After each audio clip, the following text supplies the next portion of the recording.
What's up everyone? Welcome to another video.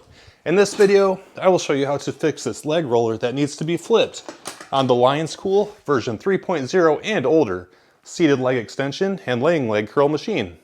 And I will point out that LIONSCOOL fixed this on the version 4.0, so this video applies to the version 1.0, 2.0, and 3.0 before they fixed it.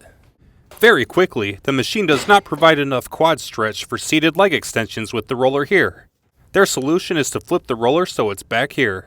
This requires removing this bolt, removing the leg roller, flipping it, reinstalling it, then reinstalling the bolt. This roller position works well and provides full range of motion, but then it needs to be flipped back for laying leg curls.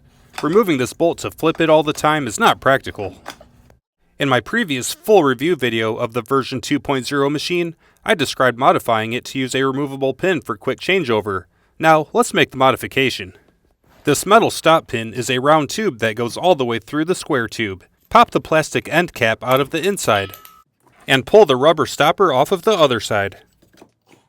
And taking a look, it's a hollow round tube, and we are going to cut this end right here, so the roller can rotate freely. And checking the inside diameter of the tube, it measures in at 0.784 inches, which is a perfect slip fit for a 3/4 inch diameter pin. And the fact that the round tube goes all the way through is perfect. It will fully support the pin, and that's exactly how I would design it from a clean slate.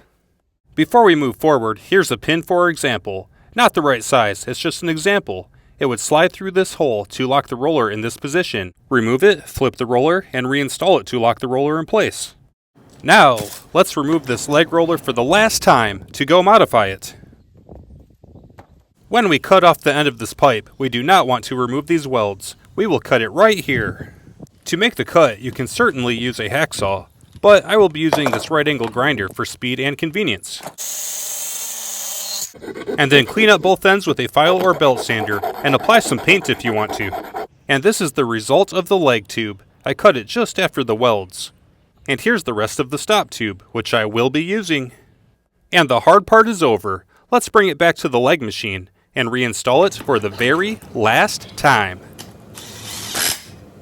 And now it's completely free to rotate. You can insert a pin to lock it here, and remove it and insert it down here to lock the roller on the other side. And just for fun, here's another view of this new quick change pin freedom. Now, there are many pin options, but if you just stick a bolt or a rod through the hole, technically it could work its way out during use. In this video, I will be showing a pin solution that is locked in place. And this is our pin, on the shelf at Home Depot for $7.48. Here's a quick look at the packaging for you, but I'll put the details in the video description.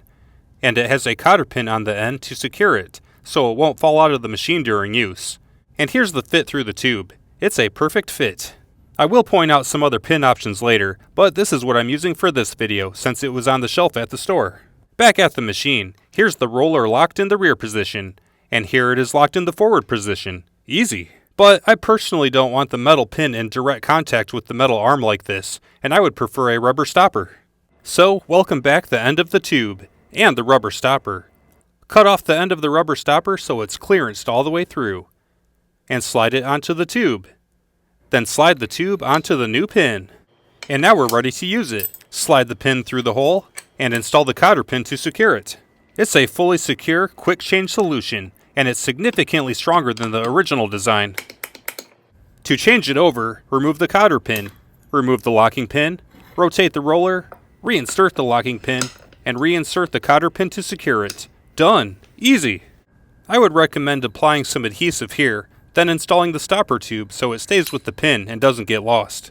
And I determined the required pin length by stacking everything up that the pin needs to slide through, which measured in at 4 3/8 inches. And the usable length on the pin between the shoulder and the cotter pin is 4.5 inches, which results in an 1/8 inch of clearance when installed, which is perfect. Now, if you just want to ram it in there and not deal with this cotter pin, a pull pin with spring-loaded detent balls would work awesome, and that's what I would have purchased if I had the choice in person. But again, this is what was on the shelf at the store, so that's what I got. Of course, there are other ways to tailor this to your liking, and what's available at your hardware store, but this is how I did it. Now the roller is easy to flip with no tools required.